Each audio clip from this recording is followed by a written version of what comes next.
name is David Altman. I'm originally from Uruguay, but I live in Chile. I'm a scholar, so I teach and I do research on democracy at large, but direct democracy in particular.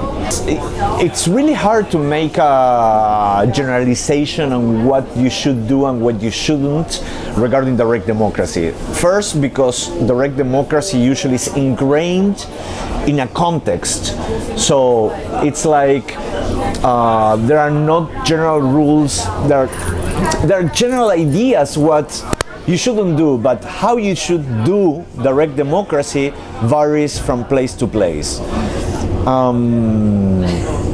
For instance, first of all, we have to have the idea that direct democracy doesn't exist by itself.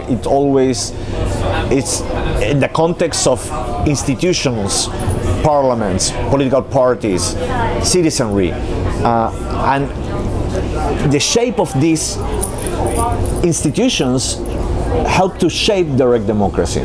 So direct democracy in Uruguay works in a very different way than works in the States.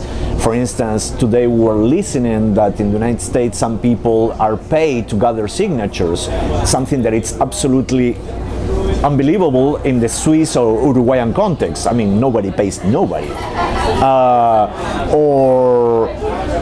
This big, the initiative industry, as it's called in the United States, doesn't exist in places where you have intensive life of direct democracy like Switzerland, which is somehow, in my work, I underline it as the gold standard of direct democracy. If we do direct democracy, we have to study Switzerland because of the importance and the leverage that this case has in the world. Now, I would say, well, don't pay. Direct democracy, it's part of the democratic game, so I don't pay activists. Well, I don't think that we should keep going with this industry. We shouldn't consider there are some secrets. Let's say the amount of signatures that you need to launch an initiative or a referendum. Well, that's a normative question. There is no an optimal number. You want everyone to be able to get an initiative once in a while. Everyone, so do 0.1% of the electorate. But you really want that? You really want marginal groups all the time putting initiatives in front of the citizenry? Well, maybe it's not that smart, so you should rise a little bit more. 5%, 10%, what is good, what is wrong, it depends the context.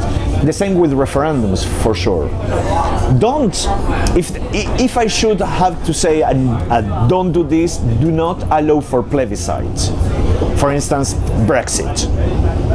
Brexit is something that shouldn't have existed. The whole idea of the Brexit was a nightmare of Cameron in order to solve a problem, an internal problem of the Conservative Party. And we know what's going on with the Brexit. So plebiscites per se, like Brexit and many other type of plebiscites, shouldn't exist. That's my opinion. I do believe in the possibility of citizens to gather signatures to put their agenda forward and whatever decision is made to be binding. But governments should govern. I mean, we are paying them with a lot of taxes and they should do their work. And in case they fail to do something, we should have the right to correct that through a referendum. And in case they do not listen to us, we should have the right to make an initiative. But they don't have to ask us every time anything. Why European governments sometimes ask, do you want to belong to the European Union in a non-binding vote? It's innocuous. I mean, they should have decided whether it's convenient or not and take the decision. If we believe that it's a wrong decision, we make a referendum.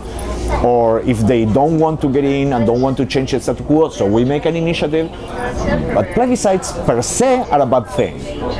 That's a don't, if I were to say something. Yeah. I don't think the Referendum Act is gonna be something realistic in the near future in Hong Kong. I mean, you're asking me about the roots and the roots of democracy per se, and we have many hypotheses, many theories in the literature that mention different ways how we can democratize. Of course, Hong Kong is a very particular case because it's we are talking about one China, two systems.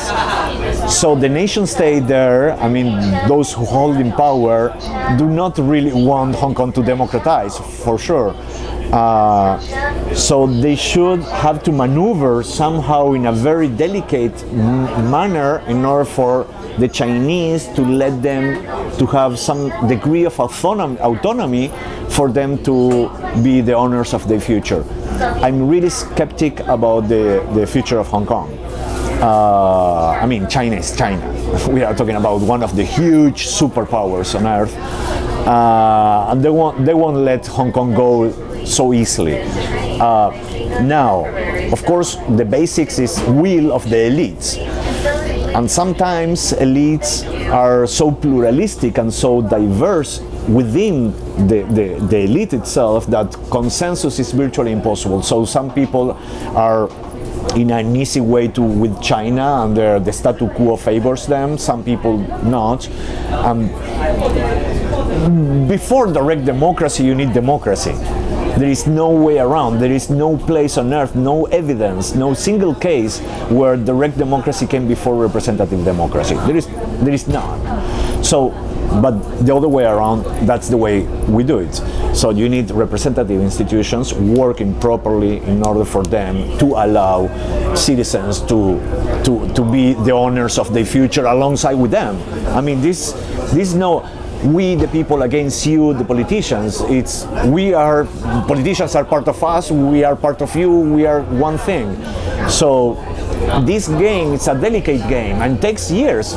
Look, sometimes we made very wrong decisions through direct democracy. Look, the German case. Germany, with the Weimar Constitution, instaurated initiatives on referendum. They use it, and some of them they were quite irresponsible. We have the crisis, Nazism, and we know what happens. Now you can't have a national mechanism of direct democracy in action in Germany because of that past. Of course, there is a trauma, it's understandable. But before Germans adopted the Weimar Constitution, there were no local democracy properly. So the roots, as some people in many places believe that direct democracy starts from the bottom at the local level. No. Usually it's the other way around. Statistically speaking, at least, data shows that direct democracy is something that comes from above to the bottom. It's not the other way around. And here in this conference, usually I encounter many voices that say, no, we should go to the neighborhood, and from the neighborhood we're gonna reach the nation state. Mention one case that worked like that's an utopia. It's nice, it's lovely, but it doesn't work. Or at least history doesn't show that. So yeah, I think that elites, will, and institutions. We need proper functioning institutions in order to get direct democracy working. Before that, it's really hard. So Hong Kong, what can I say? I'm not an specialist in Hong Kong and Chinese politics, so I just say my opinion based on the basic facts that I know, not much more.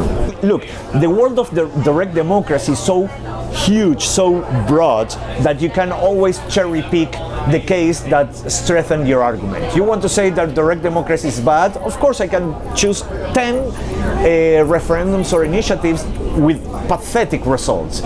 You want to show me that direct democracy is beautiful? I can show you beautiful examples.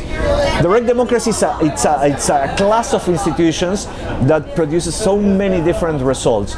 If we want to really generalize, we have to be serious and to gather the data and study this data. That's what I'm trying to do. I don't know if I'm successful or not, but as an institution, it could be very well used, but it could be also very well misused. So institutions are like that. You know, direct democracy, I had a friend that always told me it's a very sharp knife. You can cut nice bread, but you can cut heads. It depends how you use it, and how you use it, it also requires learning. It requires somehow to weight decisions, and just it's gonna work. You have to close your eyes and think in your most radical adversary, your most radical political enemy, and think that this guy and this group of people are gonna use these institutions, and that the result are gonna go against your most cherished values. Are you gonna still defend direct democracy? Okay, if you say yes, if you're ready for that, you're ready for direct democracy. But many times the bad guys win. So we have to understand these institutions as they are, institutions. They are not a panacea. They won't solve all our problems, and it's gonna depend how we, citizens and political parties and other institutions, are gonna use them. That's my stand on direct democracy. I study them as another type of political institutions which are extremely valuable, extremely powerful to make decisions, but definitely I won't like many of these decisions, and if you're ready to accept that, so probably we can talk about direct democracy. Perfect.